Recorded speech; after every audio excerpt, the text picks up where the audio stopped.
Hey, we're talking about disarming dirty fighting techniques. This is a hard thing. When I learned about dirty fighting techniques, I thought, well, we're going to talk about this in class, right? So I can't have that many of them. I'm generally just a kind person. and but when it came from between me and my husband, I had a lot of these characteristics. And what makes them it's a dirty way of getting conversation out. That's why it's called dirty fighting. It's like cheap. It's a cheap way. We're not going to even be productive in this argument. We're just going to, slice that other person with our words or whatever it is. So we're going to jump right in. And this is C.O.R.E program, Center of Our Relationship Experiences. And I'm Mary Peltz, and we're going through anger resolution. So we're jumping into dirty fighting techniques, and we have to disarm them. But we first have to know what they are before we can do that. So number one is fighting over the phrase always, never, and every single time. It's really a distraction from the real issue. Like somebody will confront you on something. They confront you, or they say, hey, you said you weren't going to spend that money or whatever.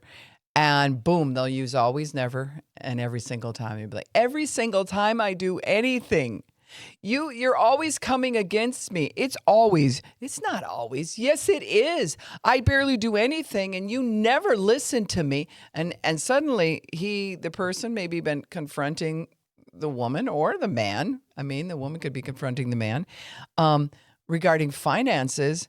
And now we're totally distracted from the real issue. We're not sticking to the real issue. The issue is about money.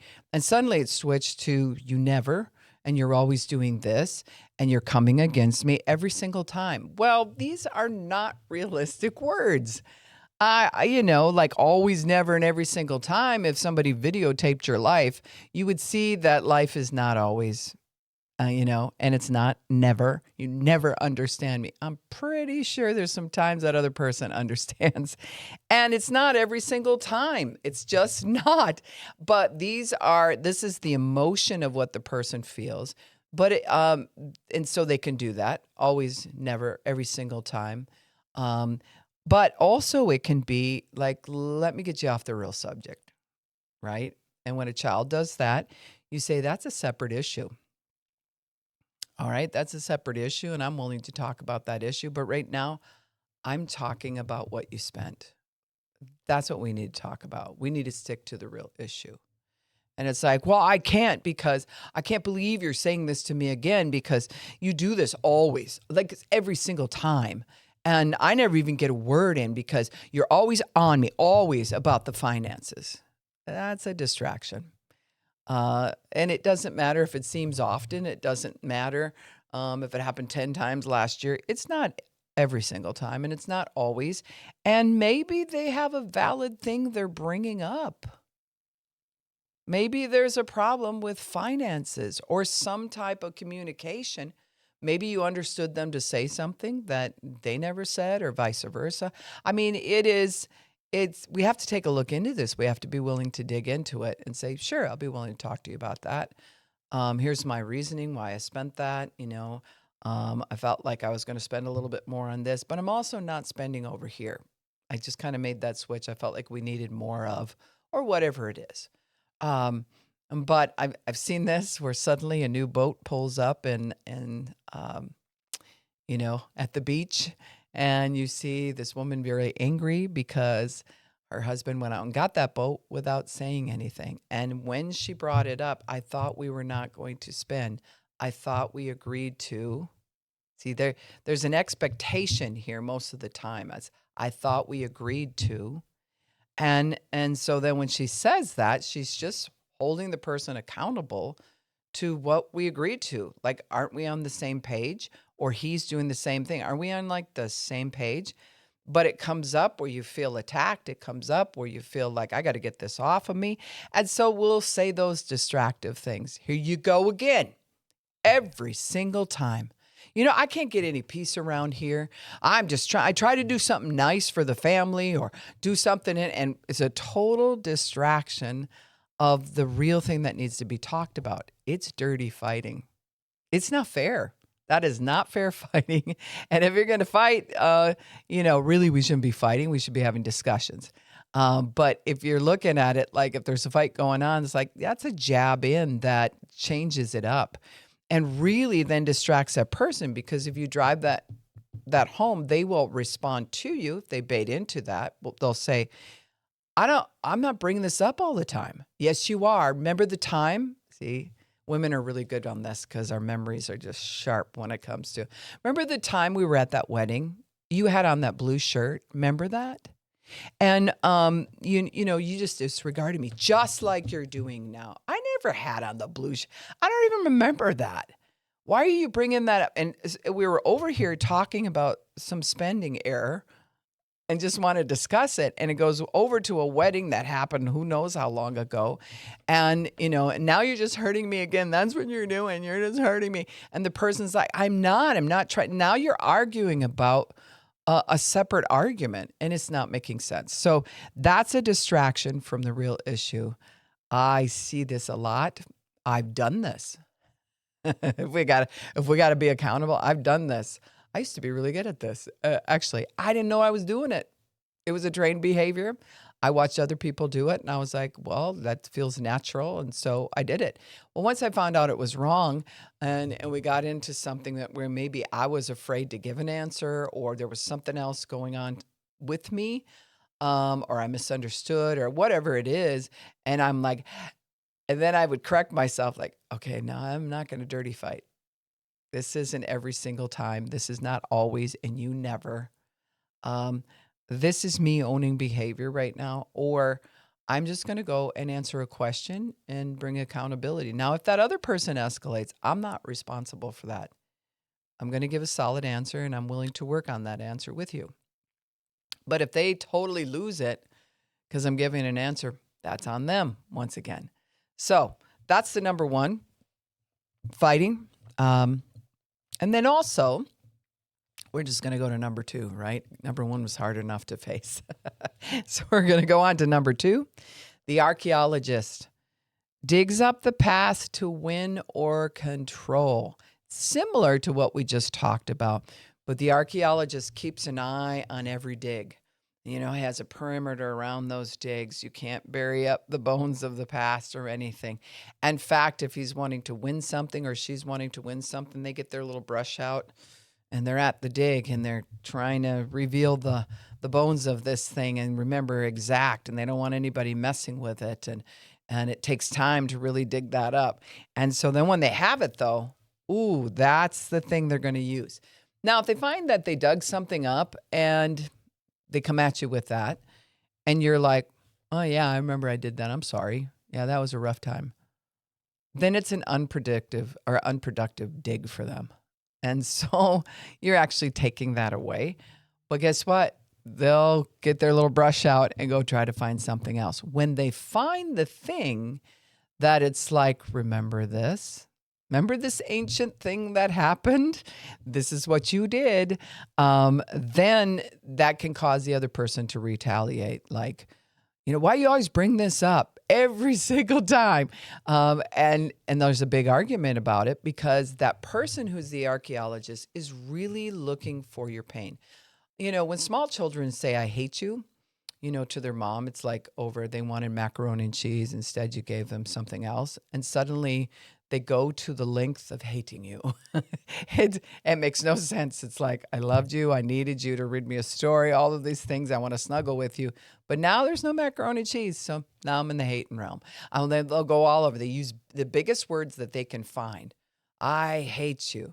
Now, the mother who believes that and takes that in, that's the kid's way of digging up something from the dig, and they're trying to find your pain.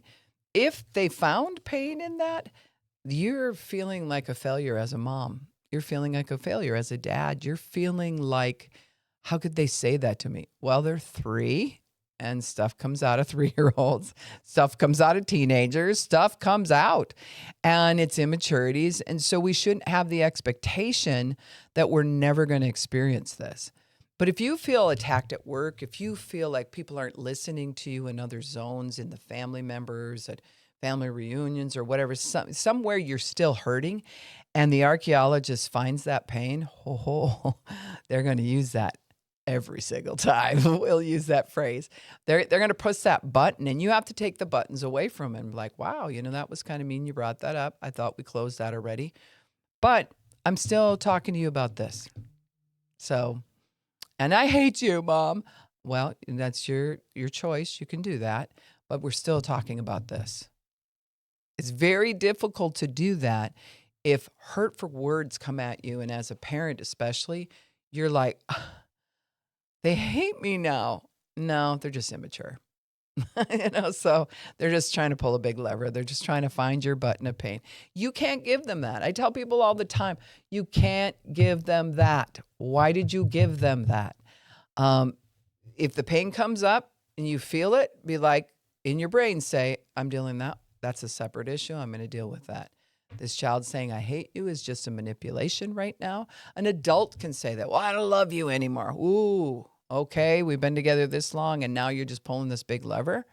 That's that part where they're trying to find something. They're in the dig trying to find something that they can dig up where it's like, got her. She's got abandonment issues.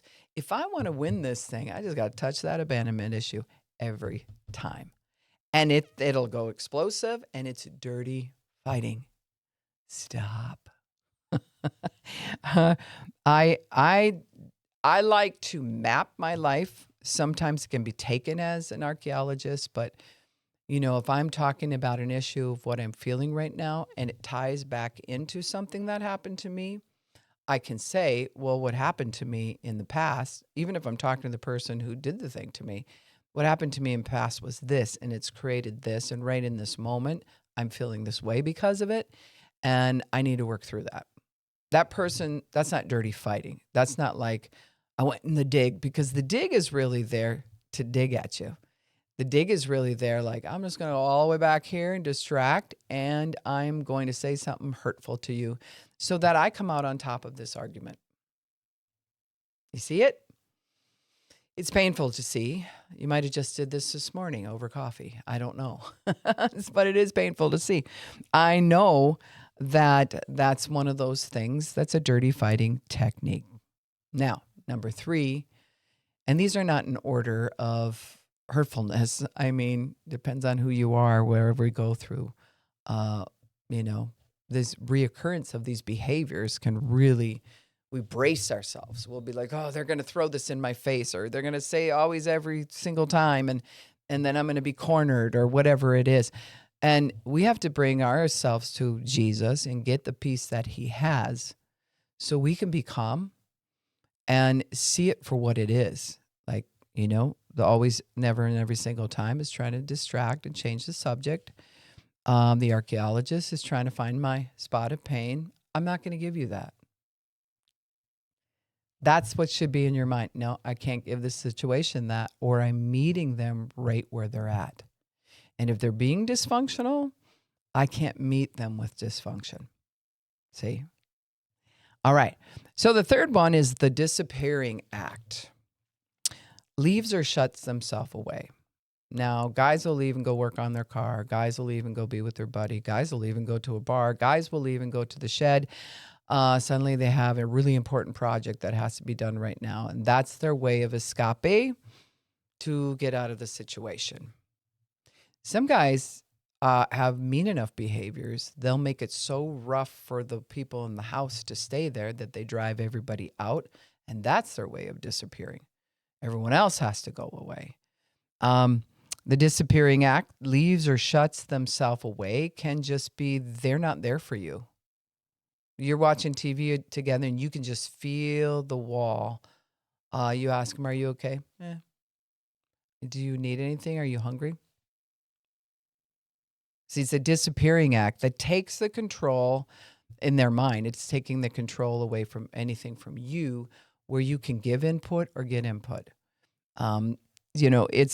It's just a harmful way of communication, but it's supposed to make a point. It's using a way of relational punishment. I'm going to shut you out. I'm going to be silent. I'm going to lock myself in the room. Women are famous for the bathroom or the bedroom. I don't know why. They go there and just shut the door and lock it, you know, and they're in there crying and they really want somebody to hold them, but they don't want anybody in. So it's a very confusing, dysregulated way of handling things. Rather than saying, I think I just need some time to myself. I'm going to go lay down right now. I'm going to go for a walk or whatever. That's you in control of your temple. That's you controlling what's going on with you. And you're able to say, this is what I need right now. When we ran a preschool, me and another lady and some helpers, we ran a preschool. And one of the things that we tried to create was like a tent area or an area with a cube that kids could crawl in and look at their book or whatever it is. And when other children would bother them, we knew that child was upset. We knew they needed space. That's the term we would use. I need space right now. And so I would announce that in order to teach other children if they saw that child crying or was upset or whatever. Really, what the child needs is space so they can calm down and regulate themselves. But what happens is the other kids are drawn to them and like they're going to either aggravate it or somehow save them or whatever. I don't know depending on the child, what's in their mind. But we used to have to tell the other kids, whoa, Johnny needs space right now. Let's give him space. And it's an honoring thing to be able to do that for a person where you love them enough. You're like, okay, I understand you need to, come down off your emotions. You really are feeling what you're feeling. Whether you think those feelings are valid or not, it's too late. That person felt those feelings. And so they're valid to the person. The reason might not be the same. You might not see that the same, but the emotions are their emotions and they have to regulate them. Whether you say stop feeling that way or not, only they can stop and regulate themselves and calm down. So in marriages and relationships, there really should be some time of taking space, having space. But the problem is many times the person who disappears will take space, give you space, but they never want to deal with it. And you can say, I'll give you 2 days. 2 days comes, they ain't going to talk about it. They disappeared. They escaped that. They're hoping you forget about it. We're not actually going to deal with this. I'm just going to disappear. I'll just stay away from home enough so that subject doesn't come up. I'll just throw myself into work and create problems in the home enough so I don't have to deal with this subject. The subject's going to still be there. Wherever you go, there you are. So the disappearing act, man, you mix 1, 2, and 3 together, that gets messy already. Some people, as we go through this, really are lit with almost all of them in one conversation. Oh, that's hard. That's hard to try to solve anything. And it's dirty fighting techniques. It's a dirty way of communication. So we're going to do one more. And then we'll come back again and we'll deal with some more of them because you really have to think about this. And you'll see this on PDF or you'll see this popped up on the screen. But then watch it more than once because you might think, oh, I don't know if I do these different things. Watch it more than once and pay attention to yourself. People who are feeling like the victim, it seems like you're paying attention to yourself, but you're really paying attention to everything out here. You're hypervigilant about everybody else and what they're doing. You're noticing every little cue, thinking you're protecting yourself. But protection for yourself comes by knowing yourself and knowing what your boundaries should be, knowing what you're going to do, having thought process, being mindful of the situation. You need to know yourself. So the next one is the joker or sarcastic comments. Proverbs 26, 18, and 19 talk about that. It's like a jesting. I think the King James uses the word jesting, where somebody asks you a serious question and you jest toward them. And they're like, I can't believe you said that. I was just kidding. Wow, you are way oversensitive. And here's how it gets to be a distraction. Then the other person goes, I'm not way oversensitive. That really hurt me. Well, you seem oversensitive to me. I mean, I could talk that way with my friends and they don't get their feelings hurt. You're just always sensitive. I remember the time. See, and then you're starting to mix the archaeologist along with, you're always like this, the number one. I can't even talk to you. You never want to joke around. You never want to, everything's so serious for you. So now their poor behavior just got dumped on you. Through jesting, through them making fun of a situation, trying to make light of it when it's really hurtful to you. Letting that soak for a little bit. That's dirty fighting. That is dirty fighting. And so, like I said, you mix it.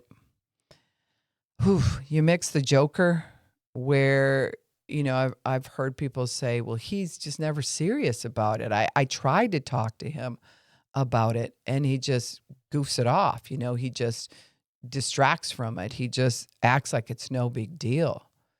If you say, I'm just shaking inside, I feel so upset or whatever, crack a joke right there, jest right there. And what that does is really what it tells that person is, you're feeling something big and I don't want to feel it at all. I don't care to have empathy for you. And that's really hurtful. But also for the person who's doing it, they see you crying, they see you shaking, they see whatever is going on, and they're like, I don't want to have to deal with this. I don't have the skill set for that. I'll feel like a failure. I got to get out. So they'll crack a joke so that they can disengage so they actually don't have to listen. And that's dirty fighting. So we'll go over again, always, never, every single time. And, the archaeologist digging up hurtful things or bad memory things or things you might have done poorly, anything like that they can throw in your face. And then they mix that with when you want to talk about the real thing, they just disappear on you. You're in the car and they're gone. They're sitting next to you, but they're not there with you. That's dirty fighting. That's not right. And then the joker, the sarcastic comments. I was just joking. You're the one who's oversensitive. It's a way of getting it off of yourself and putting it on that other person. And when a person's like that and they're used to jesting and they're used to doing all these different things, they won't own the behavior. You'll end up in an argument about how they could be so cruel to joke about this. And you're way off the subject of what the issue was to begin with. And that'll be your final argument and what you thought you were arguing about to begin with. And nobody dealt with the real issue. It's pretty crafty, pretty witchcrafty, actually. Witchcraft can be, like the Satanic Church or different things like that, but it can be the works of the flesh. It's very much working its way in the flesh, trying to craft the situation so nobody has to deal with the real issue. God wants us to be real people with real feelings, real spirituality, really be able to confess our sin, really be able to care about other people. Real people have real success.